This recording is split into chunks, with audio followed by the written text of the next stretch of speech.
Seja bem-vindo ao podcast Fronteira. A mensagem que você vai ouvir foi pregada na nossa igreja na Barra da Tijuca, no Rio de Janeiro. Nossa oração é para que você seja abençoado por essa palavra.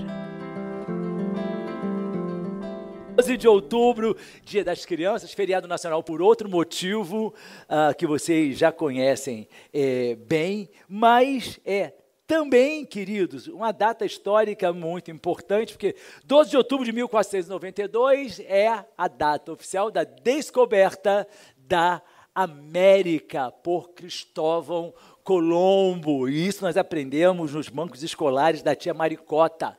12 de outubro de 1492. Colombo foi um homem muito importante. O túmulo dele está lá na Catedral de Sevilha. Tem algumas fotos aí da magnitude do túmulo dele. É um túmulo realmente muito imponente, está lá na Catedral de Sevilha,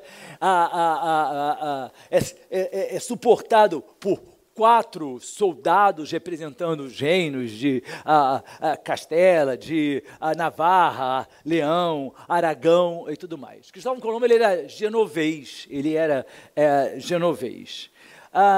no ano de 1453, vocês sabem que marca o fim da Idade Média por causa da tomada dos muros de Constantinopla. Todo mundo estudou isso também na escola da tia Maricota. E com essa tomada dos muros de Constantinopla, porque Constantinopla era a capital do Império Romano do Oriente, passou a haver o quê? Uma dificuldade maior obstaculada pelos turcos para o trâmite comercial com a Europa, as famosas especiarias. E aí era necessário, então, um outro caminho que pudesse possibilitar esse comércio com a Ásia. E aí, o mundo dos descobrimentos, que na verdade era dividido na ocasião entre Portugal e Espanha, Tratado de Tordesilhas, todo mundo também já estudou, mas a aula aqui não é de história. E este homem, Colombo, propôs então chegar até as Índias, navegando pelo oeste, ou seja, pelo poente, por um outro caminho. Porque até então as navegações eram feitas costeando a África, sempre vendo o continente. E ele chegou até o rei de Portugal, propôs isso, mas o rei de Portugal não gostou da ideia, Dom João, e disse que não iria apoiar. E ele foi então buscar apoio nos chamados reis católicos, Fernão de Aragão e Isabel de Castela, os reis católicos, e a história toda interligada, que depois, enfim, a filha casou com o rei da Inglaterra e causou a fundação da igreja inglesa, mas enfim, tantas coisas que acontecem. Mas onde eu quero chegar com isso? E aí Colombo, tão somente com Santa Maria, Pinta e Nina, o nome das duas caravelas e um anau que ele navegou, com 90 homens. Chegou no dia 12 de outubro de 1492, ao que ele pensava ser as Índias. O que ele pensava ser as Índias. É muito interessante que ele navegou algumas outras vezes, umas 4 expedições para a América, achando que ele estava nas Índias. Morreu achando que tinha descoberto o caminho para as Índias. Ele nunca soube que tinha descoberto um novo continente. Uma descoberta que, é claro, mudou toda a organização geopolítica e fez com que nós cheguemos até os dias atuais. A importância desse homem é imensa, imensa. Todo mundo sabe que o continente se chama América em homenagem não a ele. O único país que chama em homenagem a ele é a Colômbia, que é em homenagem a Colombo. América é em homenagem a Américo Vespucci, que era o navegador. Mas descobertas, você até se questiona, mas ele descobriu um continente que já estava ali, na verdade. Ele só chegou a um continente que já era habitado, inclusive, por nativos. Mas é muito interessante que aquilo que às vezes a gente chama de descoberta é simplesmente algo que já existia, mas nós não percebemos. Ou algo que já existia e nós não conseguimos, então, ver. E por isso nós chamamos de descobertas. E depois desse breve introito histórico, eu quero, é claro, pensar com vocês nesta data de 12 de outubro sobre descobertas. E o tema da nossa mensagem é: descobertas, abra seus olhos para ver. E eu quero ler um texto que se encontra lá em Lucas, 24, de 13 até 35. Que é uma passagem muito conhecida, que nós chamamos de 2 discípulos a caminho de Emaús. Naquele mesmo dia, 2 deles estavam indo para um povoado chamado Emaús, a 11 quilômetros de Jerusalém. No caminho, conversavam a respeito de tudo o que havia acontecido. E enquanto conversavam e discutiam, o próprio Jesus se aproximou e começou a caminhar com eles, mas os olhos deles foram impedidos de reconhecê-lo. Ele lhes perguntou: sobre o que vocês estão discutindo enquanto caminham? Eles pararam com os rostos entristecidos. Um deles, chamado Cleopas, perguntou-lhe: você é o único visitante em Jerusalém que não sabe das coisas que ali aconteceram nestes dias? Que coisas? Perguntou ele. O que aconteceu com Jesus de Nazaré? Responderam eles. Ele era um profeta, poderoso em palavras e em obras diante de Deus e todo homem. Os chefes dos sacerdotes e as nossas autoridades o entregaram para ser condenado à morte e o crucificaram. E nós esperávamos que ele ia trazer a redenção a Israel. E hoje é o 3º dia desde que tudo isso aconteceu. Algumas das mulheres entre nós nos deram um susto hoje.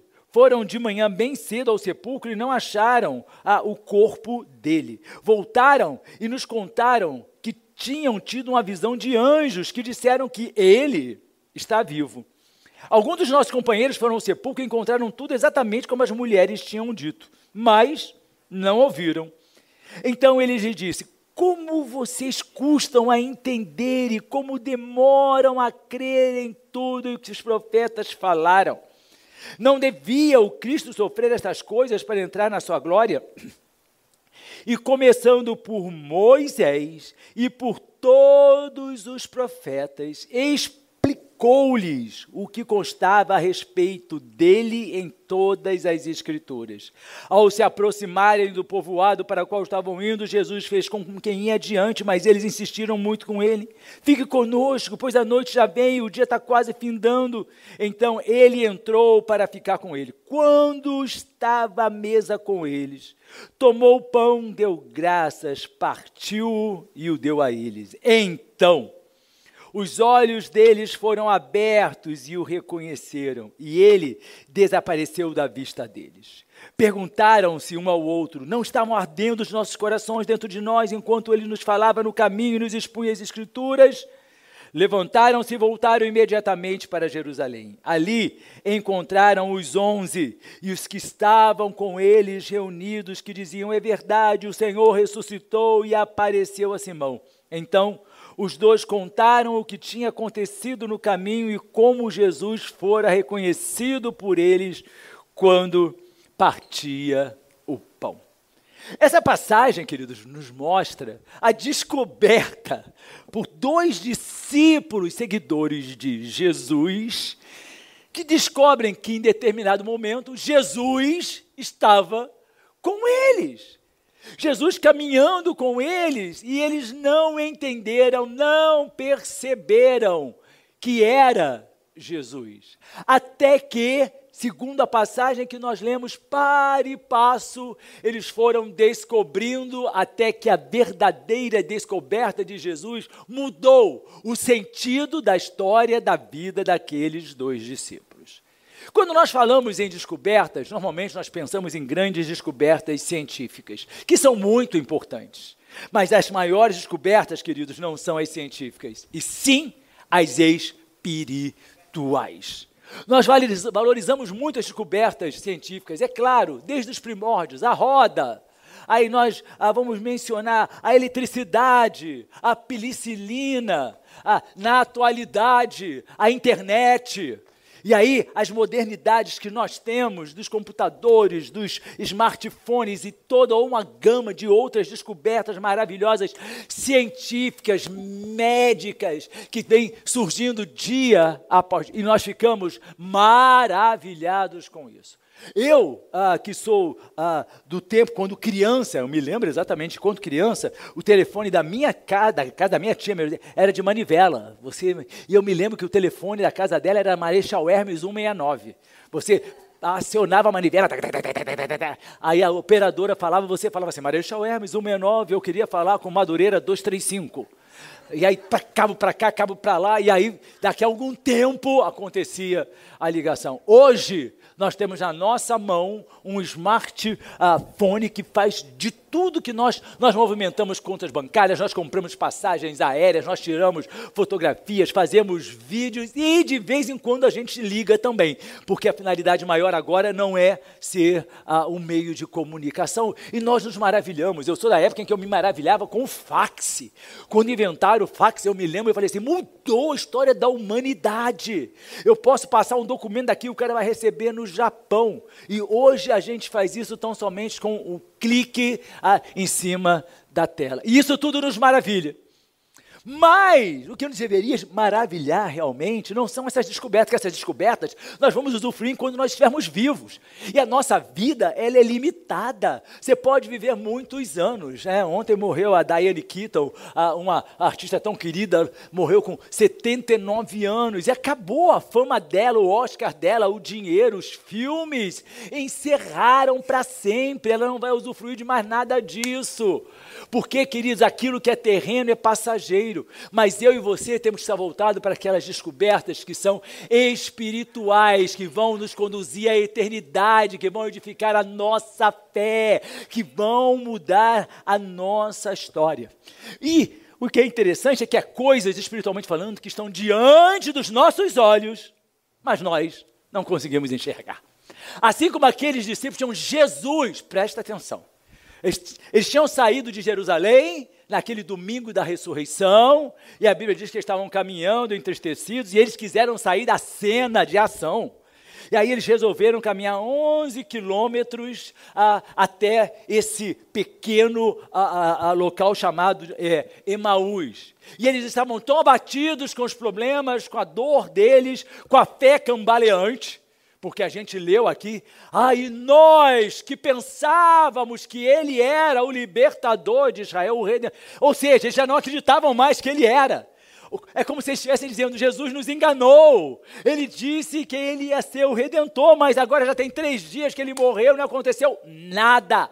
Aquela fé cambaleante, aquela fé que não tinha embasamento, não era sólida, cegou os olhos espirituais. Hoje nós estamos vivendo um tempo onde há multidões de crentes evangélicos cegos espiritualmente.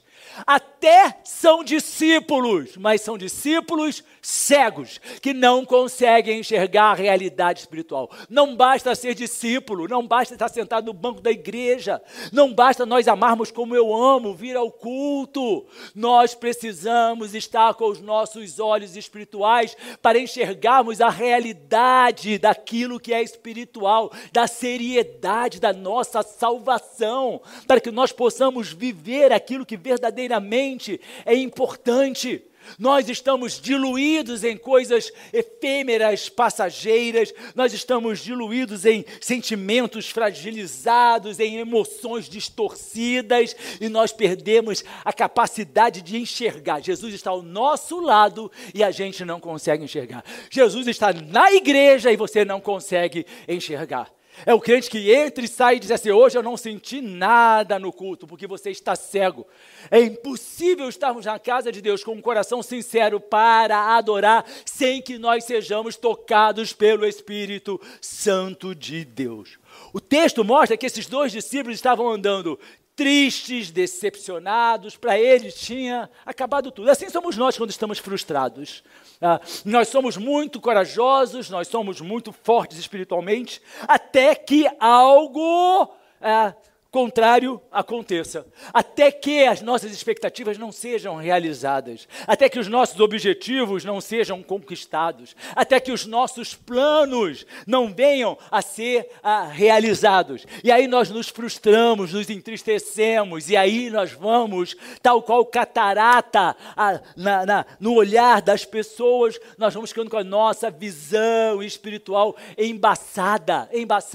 E aí a gente já não consegue mais distinguir aonde está Jesus, aonde está o motivo da alegria, aonde é que está o verdadeiro sentido da vida, porque nós vamos, através das frustrações, deixando de entender que aconteça o que acontecer, Jesus sempre vai estar ao nosso lado.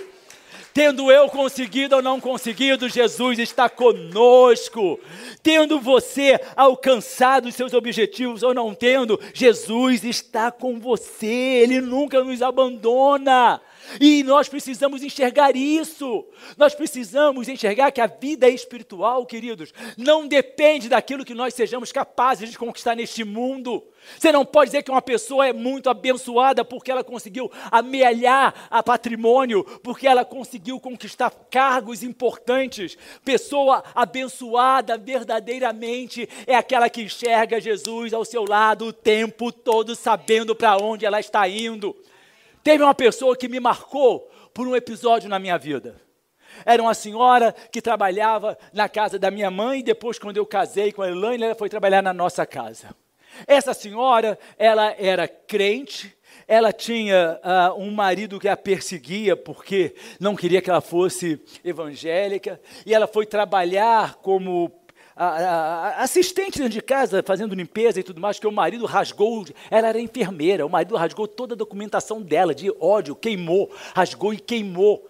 E ela tinha que comprovar tudo novamente, e naquela época a facilidade não era como hoje, que você entra na internet e baixa um certificado. Aquela senhora, o nome dela é Elisete, morava lá para depois de Saracuruna. E ela estava sempre sorrindo, sempre cantando, sempre na igreja. Uma vez ela chegou em casa toda marcada, porque o marido tinha espancado ela, porque o cara era um covarde. E ela estava sempre rindo, e eu perguntei assim, irmã Elisete, e eu percebi, a senhora está cantando, por que a senhora está cantando? Ela falou, eu estou muito feliz, pastor Álvaro, mas eu vendo as marcas dela, e eu perguntei, mas por que a senhora está feliz? Eu estou feliz, porque aconteça o que acontecer, eu vou morar no céu. Eu sei que o meu Redentor vive. Eu sei que meu nome está escrito no livro da vida. Eu sei que eu sou salva pelo sacrifício de Jesus Cristo. É óbvio, querido, que aquela situação precisava ser enfrentada. Não estou dizendo que ela tinha que se conformar com aquela situação. Mas ela não permitia que a dor dela frustrasse o verdadeiro motivo da alegria dela. Hoje nós estamos reunidos aqui, queridos, não porque nós viemos buscar dinheiro. Hoje nós estamos reunidos aqui para glorificar a Deus, porque nós sabemos que o nosso nome está escrito no livro da vida. Que nós vamos para os céus juntos no nome de Jesus. Porque Jesus Cristo morreu para nos salvar e nós não éramos merecedores. E é isso que nós precisamos descobrir, aonde está a verdadeira essência da vida. Onde é que está aquilo que é mais importante na nossa vida? Buscar primeiro o reino de Deus e a sua justiça. As demais coisas que não são tão importantes também serão acrescentadas. Mas eu e você precisamos entender que Deus sempre vai estar agindo. Aqueles dois estavam caminhando e Jesus se juntou a ele. E eles eram só dois. Os outros discípulos estavam lá em Jerusalém, trancadinhos em casa com medo de serem presos, de serem reconhecidos, de terem que passar pelo mesmo sofrimento. E aí Jesus vai se encontrar com dois discípulos fujões, que estavam fugindo. Presta atenção, eles não estavam indo anunciar Jesus numa outra cidade. Eles estavam fugindo também com medo de ser preso. E aí eles falam, vamos para um lugar pequenininho, porque lá ninguém vai encontrar a gente. E aí Jesus vai e se junta a eles. Eles eram minoria, não importa. A gente às vezes olha assim, quem sou eu? Queridos, olha só, com muita sinceridade, eu sou o homem mais importante desta terra. Não pelos títulos que eu possa ter, não pelas funções que eu possa ocupar, porque eu sei que para Deus, eu sou o homem mais importante desta terra, você é a mulher mais importante desta terra, você é o homem mais importante desta terra, tão importante que Ele deu o seu Filho único para morrer no seu lugar, pela importância que você tem. Nós valemos mais para Deus do que nós imaginamos. Não importa o quanto você tenha no banco, não importa qual seja o seu nível de instrução, não importa se você veio de carro ou de BRT, o que importa é que você é um filho, uma filha do Deus vivo. Nós somos o povo mais importante desta terra. Demos Shakarian, que foi o fundador da Donep, ele escreveu um livro que eu gostei muito, que eu já li há muito tempo, que chamava O Povo Mais Feliz da Terra. Porque a gente sabe que os índices de desenvolvimento humanos, a ONU mede ao povo mais feliz, que tem melhor condição de vida, e aí é a Finlândia, e aí daqui a pouco é a Islândia, nunca é o Brasil, claro. São aqueles países maravilhosos. Mas eu vou dizer, não precisa dessas pesquisas. O povo mais feliz da terra é o povo que tem Jesus, é o povo que sabe que vai morar no céu, eu e você. Mas pastor, eu tenho tantos problemas, eu tenho tantas dores, eu também tenho, querido, mas isso não obscurece a felicidade que eu tenho de saber que eu sou salvo e que Deus está sempre do meu lado, assim como estava do lado daqueles dois, fragilizados, frustrados, entristecidos, incrédulos. Ele estava ali do lado, ele vai estar sempre ao nosso lado, tenha certeza disso. Não importa se o seu momento é um momento de frustração, de dor, de angústia ou de extrema alegria, ele sempre vai estar ao nosso lado. E nós não podemos perceber, queridos, com os olhos humanos. Nós precisamos entender isso com os olhos do Espírito. O salmista escreveu o Salmo 119, 18. Abre os meus olhos, para que eu veja as maravilhas da tua lei.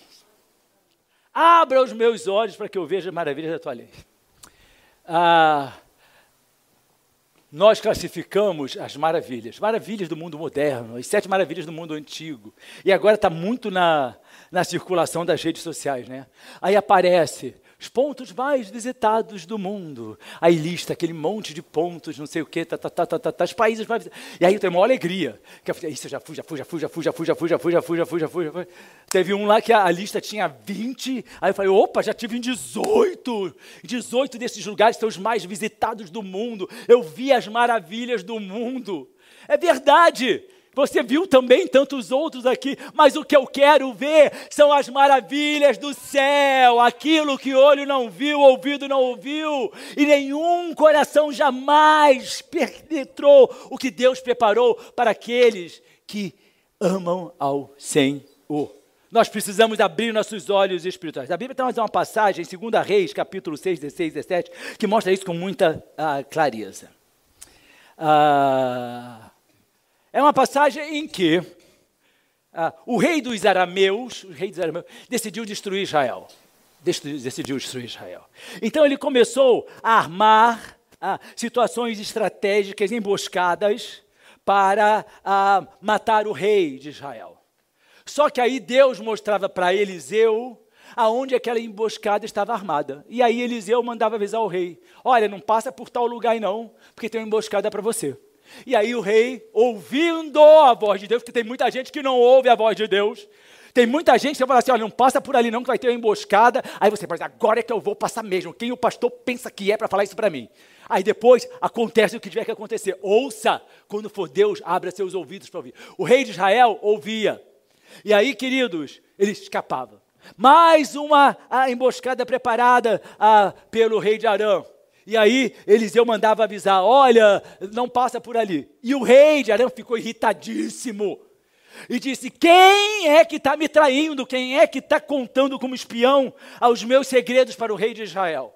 E aí os seus assessores disseram, não, é Eliseu o profeta, Deus revela para ele e ele avisa o rei. Aí o rei de Arã, dos arameus, disse, então vou matar esse cara. Onde é que ele está? Ele está em Dotã, está lá na cidade de Dotã. Então nós vamos cercar essa cidade e eu vou acabar, massacrar com esse tal de Eliseu. Mas Eliseu tinha o seu ajudante. E aí o seu ajudante, ao sair, olhou e viu a cidade inteira cercada pelo exército arameu. E ele disse, Eliseu, nós vamos morrer, a cidade está cercada, nós vamos morrer. E aí vamos ler então esses 2 versículos desse capítulo 6, versículos 16 e 17. O profeta respondeu, não tenha medo, presta atenção, queridos, é homem de Deus. Cidade inteira está cercada para matar você. Tenha medo não. Não tenha medo. Aqueles que estão conosco são mais numerosos do que ele. E aí o garoto deve ter falado, mas como? Você ainda não viu o exército dos arameus? E Eliseu orou, Senhor, abre os olhos dele para que veja. Então, o Senhor abriu os olhos do rapaz, que olhou e viu as colinas cheias de cavalos e carros de fogo ao redor de Eliseu. Não é porque você não vê que não exista, não é porque você não vê os anjos que eles não estão ao nosso lado, não é porque você não vê o Espírito Santo que ele não está atuando na sua vida, não é porque você não vê a mão de Deus que ele não está abençoando a sua casa, não é porque você não enxerga carros de fogo ao seu redor que a mão de Deus protetora está omissa. E aí, queridos, presta atenção, essa certeza de Eliseu, eu não preciso ver, eu sei em quem tem o que, porque eu vejo pelos olhos espirituais. Nesta manhã, em nome de Jesus, abra seus olhos espirituais, enxergue o que Deus está fazendo, a vitória que Deus está concedendo, a bênção que Deus está agindo, o que Ele está fazendo ao seu, ao nosso favor. Essa igreja está cheia dos anjos do Senhor. Essa igreja está cheia do fogo do Espírito Santo de Deus. Mas eu não vejo, você não precisa ver. Presta atenção, abra seus olhos espirituais. Só o que é espiritual se discerne espiritualmente, queridos. Nós queremos descobrir. As pessoas hoje querem descobrir. Eu quero descobrir Jesus. Eu quero um culto que seja um show business, onde todo mundo está lá dançando, fazendo coreografia, pastores e pastoras sambando para God. Isso é que Deus está ali. Não. Eu quero ver um show de milagres. Eu quero ver milagres. E aí aparecem os escândalos simulados na internet.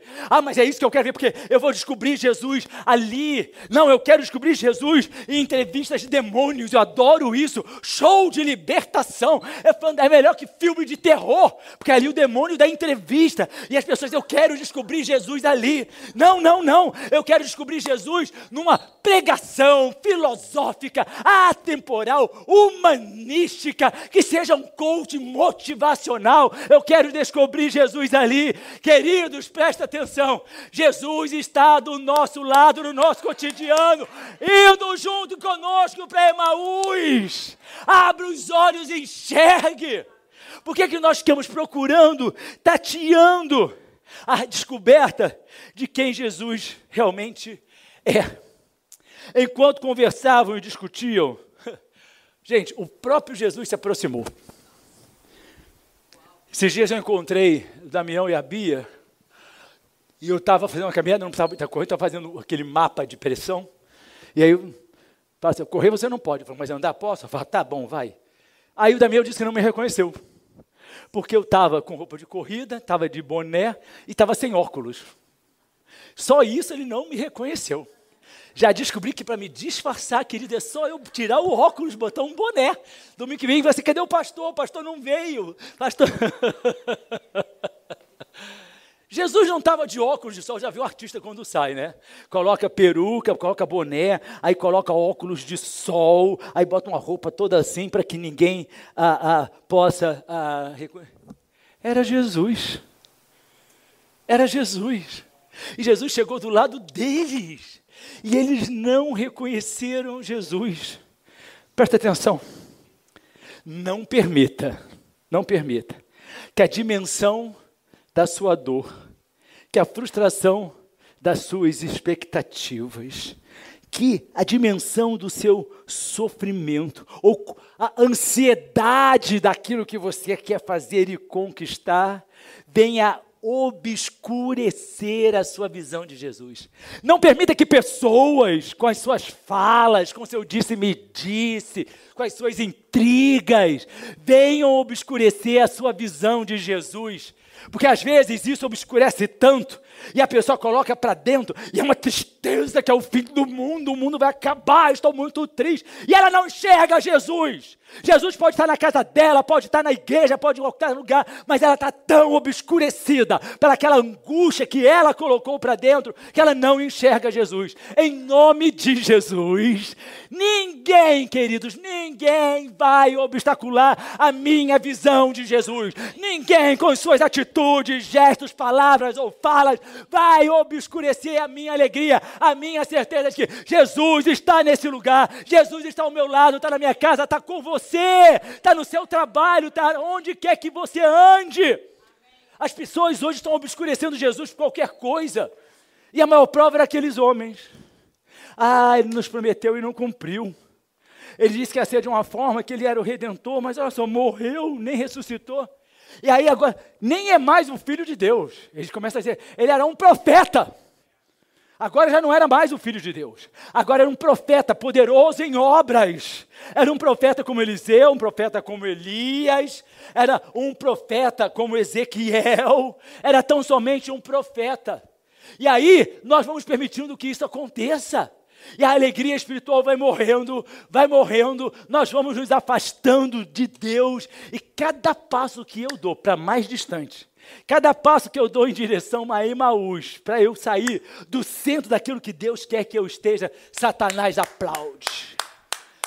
Cada passo que a gente dá para sair daquilo que Deus preparou para nós, Satanás aplaude. Mas nós não estamos preocupados com os aplausos de Satanás. Nós estamos preocupados com a nossa tristeza, com a nossa dor, com o nosso fracasso, com a nossa frustração, com a nossa angústia, com a nossa ansiedade. E aí nós não enxergamos aquilo que verdadeiramente vale a pena enxergar.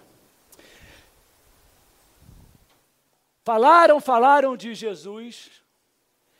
E aí Jesus falou assim, mas vocês não conhecem, está escrito na Bíblia, não? Lucas 24, 27. E Jesus, começando por Moisés e todos os profetas, explicou-lhes o que constava a respeito dele em todas as Escrituras. Quer conhecer Jesus? Leia a Bíblia. Quer fortalecer a sua vida espiritual? O pastor Elaine já disse aqui na quinta-feira, leia a Bíblia. Quer saber como é que vai ser o seu futuro? Leia a Bíblia. Quer esperança renovada? Leia a Bíblia. Foi isso que Jesus fez. Jesus não chegou e disse assim, eu sou Jesus. Ele falou assim, não, olha, eu vou pegar uma lâmpada para iluminar os pés de vocês. Eu vou falar daquilo que o meu Pai determinou na palavra dele, na Bíblia. Hoje, a Bíblia é vilipendiada, a Bíblia é desprezada. Presta atenção. Salmo 91 aberto, em cima da cabeceira da cama ou na mesa de centro, querido, não serve para nada. É impressionante a quantidade de crentes que abre a Bíblia no Salmo 91 e deixa em cima da mesa. Como se Satanás fosse chegar. O que está escrito aqui? Oh, é aquele que habita no esconderijo do Altíssimo, a sombra do Onipotente. Não, vou embora. Se a sua Bíblia só fica aberta, ela é um livro como qualquer. É como um livro de receita. Pastor, que é isso? A Bíblia que não é lida é enfeite de estante. A Bíblia que não é lida é como uma revista, um jornal jogado. Mas quando a Bíblia é lida, declarar como Jesus, Ele era o verbo que se fez carne. E Ele mesmo, sendo o verbo, Ele declarou as Escrituras. Então, abra sua boca e declare as Escrituras. Abra os seus lábios e fale a palavra de Deus. Abra seu coração e viva as Escrituras. Aí verdadeiramente nós vamos descobrir Jesus. Não importa o que nos cerque. Eliseu tinha tanta certeza. Olha só, 2 homens de Deus. Um Eliseu, o outro ajudante. Um estava apavorado. Meu Deus, eu vou morrer aqui em Dotã. E Eliseu olhava para aquilo assim, não se preocupa não tem medo não. Como não tem medo? Você é maluco? Você não está vendo essa quantidade de soldados para te matar? Senhor, abre os olhos desse infeliz para enxergar, por misericórdia. Aí ele abre os olhos e aí vê que maior é o que estava com eles do que o que estava com os arameus. Maior é o que está em nós do que o que está no mundo. Não importa quantos são seus inimigos, maior é o que está em nós. Não importa quantos se levantam contra você, maior é o que está em você. Maior é o que está em nós do que aquilo que está no mundo. E nós precisamos descobrir isso nas Escrituras. Mas o tempo não me permite e eu quero concluir. A descoberta que transformou um caminho. Jesus falou das Escrituras. E eles continuaram sem enxergar Jesus. Depois, eles dizem assim, meu coração estava ardendo. Agora eu entendo, meu coração estava ardendo. Na hora que ele fala, o seu também não estava? Aí agora todo mundo é legal, todo mundo agora virou crente. Aí agora que Jesus apareceu, aí o meu coração também estava, não estava nem ardendo tanto, mas estava ardendo sim. Eu entendi porque ele estava falando das Escrituras. E aí, queridos, quando o dia termina, Jesus fica com eles. Tem uma canção que é linda dos discípulos no caminho de Emaús, né? Fica conosco, nosso amado e bom Jesus. Fica conosco pelo seu imenso amor, como os discípulos te pediram no caminho de Emaús. Fica conosco, nosso amado e bom Jesus.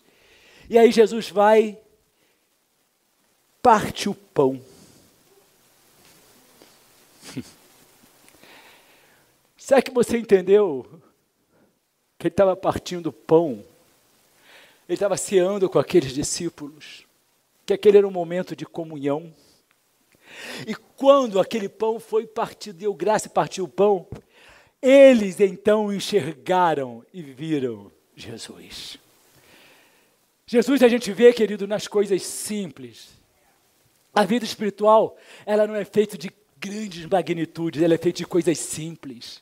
Ela é feita de uma oração sincera. Ela é feita de um louvor com o coração agradecido. Ela é feita através de uma oferta voluntária, mas que representa a nossa gratidão. Ela é feita de um culto que a gente vem com alegria. Alegrei-me quando me disseram, vamos à casa do Senhor. A vida espiritual é feita de coisas que são simples. E é nessas coisas simples que Deus se revela. Foi na simplicidade da comunhão, na nossa comunhão. Presta atenção, queridos, acredite. No domingo, aqui na celebração da ceia, quando nós estávamos pedindo perdão uns aos outros, desceu fogo do céu, e foi tremendo aquilo que Deus fez. Por quê? Porque havia em nós comunhão, e na comunhão Jesus se manifesta, na comunhão Jesus se faz presente, é na simplicidade do partir do pão. Então, presta atenção, queridos, é na nossa comunhão em que Ele se manifesta, é na comunhão que nós temos um com os outros. Por isso que Satanás tenta o tempo inteiro dividir a igreja. Por isso que Satanás tenta o tempo inteiro trazer insatisfação com a igreja. Porque ele sabe que se houver comunhão, que se houver unidade, nós seremos sempre mais do que vencedores. É na nossa comunhão que reside a presença de Deus. É na comunhão da igreja, é na comunhão com os outros. Quando eu tenho comunhão com você, quando Satanás começa a dizer, não gosta dessa pessoa não, você pode dizer assim, ó, tá repreendendo. Não amarra nada não, gente, que esse troço de amarrar é uma... Se você amarrar, vai ficar ali. Tá? Tá, demônio está aqui em casa, tá amarrado. Ele, então tá, vou ficar aqui para sempre. Tô amarrado. As pessoas falam coisas que nem entendem direito. Então presta atenção. Não sei, não estou gostando do olhar daquela pessoa. Está repreendido no nome de Jesus, meu coração é lavado pelo sangue de Jesus, meu coração é puro, eu tenho comunhão com quem não tem comunhão comigo. Presta atenção, queridos, ela não precisa ser unívoca, você precisa ter comunhão, e aí o Espírito Santo vem e age. E quando Jesus se manifestou para a gente encerrar, já estavam em Emaús. Andaram 11 quilômetros de dia, entristecidos. E aí a Bíblia não fala, mas eu imagino que eles reclamaram o tempo inteiro. Eu imagino que eles vinham reclamando. Que será de nós agora? E agora vamos ser perseguidos. E agora nós vamos ser massacrados. E aí quando eles descobrem Jesus, já estava ali. É que nem a América, já estava lá, Colombo só fez chegar. E quando eles descobrem Jesus, aí o rumo da vida deles mudou. O que a gente está fazendo em Emaús? Vamos voltar agora mesmo, mas está de noite, não interessa. Tem 11 quilômetros, não interessa. A gente vai voltar agora, sabe por quê? Nós somos novos, fortalecidos, revigorados, renovados, abençoados. E eu garanto que eles fizeram aqueles 11 quilômetros à noite, de uma forma tão rápida, a ponto de ainda encontrar os discípulos reunidos. Quando a gente descobre verdadeiramente Jesus na nossa vida, a nossa vida muda de sentido. Aonde tinha tristeza, vai ter abundância de alegria. Aonde havia dor, vai ter abundância de refrigério. Aonde havia ansiedade, vai ter a certeza de que Ele pode todas as coisas. Aonde houver abatimento, vai ter o soerguimento daqueles que são fortalecidos em Deus. Aonde houver luto, vai haver baile. Porque quando nós descobrimos Jesus, a nossa vida verdadeiramente muda. Então entenda, não basta você ser discípulo, não basta você falar no nome de Jesus. Descubra Jesus dia após dia, na sua casa, na sua vida, na sua igreja, no seu momento devocional, na sua leitura bíblica, na sua oração, no seu canto, no seu relacionamento com as pessoas. Enxergue Jesus, que sempre, porque Ele declarou: vou estar com vocês sempre até a consumação dos séculos. Amém? Fique de pé, queridos. Quero orar com você. Discípulos que estavam fugindo, agora estão indo de encontro ao perigo. Olha, eles estavam fugindo e agora estão indo de encontro ao perigo. Discípulos que estavam entristecidos e que agora estão renovados. Feche seus olhos. Se quiser saber mais sobre nós, visite nosso site fronteira.church ou baixe nosso app Fronteira. Que Deus te abençoe.